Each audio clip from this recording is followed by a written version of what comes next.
শুভ সকাল বন্ধুরা, আমার একটা নতুন ভিডিওতে তোমাদের অনেক স্বাগত আর অনেক ভালোবাসা।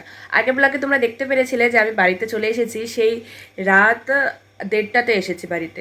তো চলো আজকে থেকে বাড়ির ব্লগ তোমরা দেখতে পারবে, আশা করছি তোমাদের ভালো লাগবে। আর এখানে কুচবিহারে তো প্রচণ্ড ঠান্ডা, কিন্তু দেখো এখন বাইরে রৌদ্র উঠেছে, জানলা দিয়ে রৌদ্র দেখা যাচ্ছে, তাই এখন অতটা ঠান্ডা লাগছে না। আর আমি এখানে বসে বসে দেখছি হচ্ছে টিভি।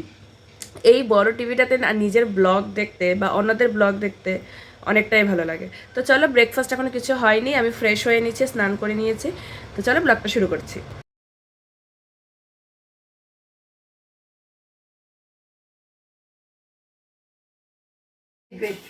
এখানে বানাচ্ছে মা চা।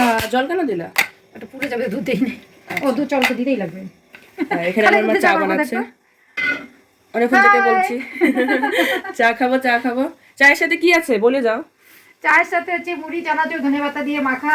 আচ্ছা আচ্ছা, বানাও, তারপরে দেখাচ্ছি। হ্যাঁ,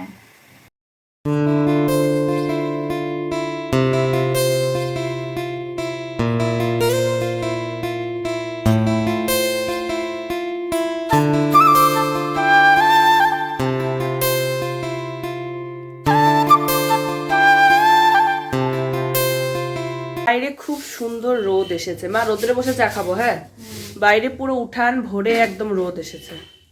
তো আমাদের সকালে খাবার একদম রেডি।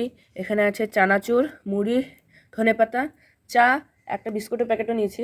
আর এখানে আছে মার খাবার। মা চানাচুর নাইনি, খালি কটা বেছে বেছে দিলাম চা। আর এই যে হলো মা। আমি জানো আগে ওখানে হায়দ্রাবাদে বলতাম যে বাড়িতে, ওখানে তো আমি একা একা চা খেতাম, ভি তো টাইম পেতো না। আমি বলতাম বাড়িতে গিয়ে যাওয়ার পর আর একা একা চা খেতে হবে না, ওখানে মা ভাই থাকবে, সবাই মিলে চা খাবো। তো ভাই নেই, ভাই স্কুল গেছে, আমি আর মা।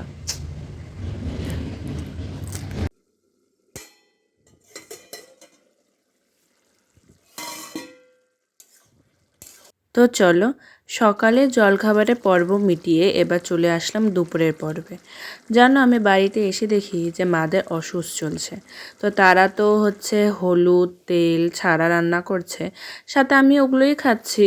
কিন্তু মা বলল যে লাউ নাকি ওরা খাবে না, আমি খাবো আর কি। তার জন্য দেখো মা না এদিকে লাউ বসিয়ে দিয়েছে, আমি খালি এখন নামাতে আসলাম। মানে মা বসিয়ে ঢাকা দিয়ে গেছে, আমি নামানোর আগে একটু চিনি, গরম মশলা আর একটু ধনেপাতা দিয়ে দিলাম। এটা দিয়ে এখন নাড়াঘাটা করে নামিয়ে নেব। দেখো লাউটা একটু জল জল আছে, হালকা একটু শুকাবো খালি। আর এখানে দেখো মা আবার চলে আসছে একটু ঘাটতে, আমাকে বলছে যে লাউটা বেশি জল জল করিস না, আমি ডাল বানিয়েছি। আবার আমি বলছি না না, লাউটা একটু ঝোলঝোলই করি, আমার না লাউটা একদম শুকনা খেতে ভালো লাগে না, একটু ঝোলঝোল খেতেই ভালো লাগে। মানে সেরকম ঝোলও না, মানে একটু জল জল থাকবে আর কি। তো লাউটা এখানে হয়ে গেল, আমি নামিয়েও নিলাম। দেখো কি সুন্দর হয়েছে না, খেতেও যেন খুব ভালো হয়েছে। আমাদের মাদের বাড়িতে আমিষটা খাওয়া চলে না, নিরামিষটাই ওরা খায়, তার জন্য আমাকেও এখানে এসে কিন্তু নিরামিষে খেতে হচ্ছে। আর নিরামিষের মধ্যে লাউয়ের মধ্যে অল্প একটু মুগ ডাল ছিটিয়ে মা লাউটা বানিয়েছে, সত্যি খুব ভালো হয়েছে খেতে। রান্না করার পর দেখলাম বেসিংয়ে খুব সামান্য পরিমাণে কটা বাসন পড়ে আছে। খুব একটা বাসন ছিল না, সেই সকালে জলখাবারের বাসন। আর এই তো কড়াই ঠড়াই এখন লাউ বানানো হলো, এখানে কটা বাসন আর কি। তো ভাবলাম বাসনগুলো ফালতু রেখে দেবো, পড়েই থাকবে, তার থেকে বরঞ্চ মেজে নেই। আর মা ওদিকে রান্না করছে, মানে আমাদের দুটো রান্নাঘর, একটা ঠাকুরের একটা হচ্ছে আমাদের নিজেদের। তো মা ঠাকুরের রান্নাঘরে রান্না করছে, কারণ আমার মা প্রসাদ বুঝি, সে প্রসাদ দেবে ঠাকুরকে, তারপরে খাবে, আর আমরা কিন্তু প্রসাদই খাবো। তো চলো এখানে বাসনগুলো আমি ফটাফট মেজে নিচ্ছি। বাড়িতে এসে সেরকম তো কোনো কাজই আমি করি না, মানে করতে দেয় না আর কি। তো টুকটাক যতটুকু পাই আর কি মার হেল্প করে দেওয়ার চেষ্টা করি।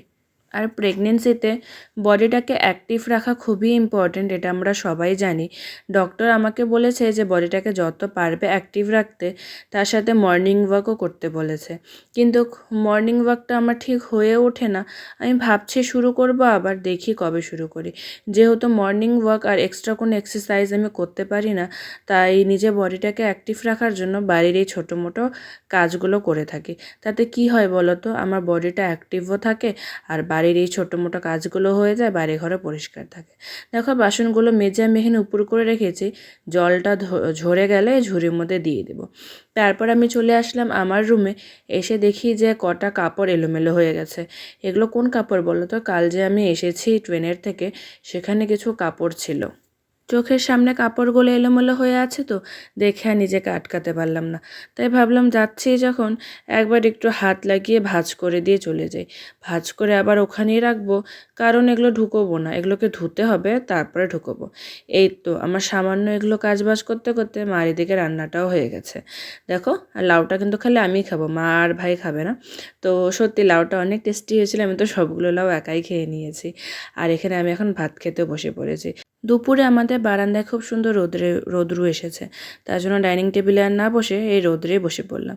আজকে ব্লগটা এতটুকুই রাখলাম, তোমরা নিশ্চয়ই বলো তোমাদের কীরকম লাগলো।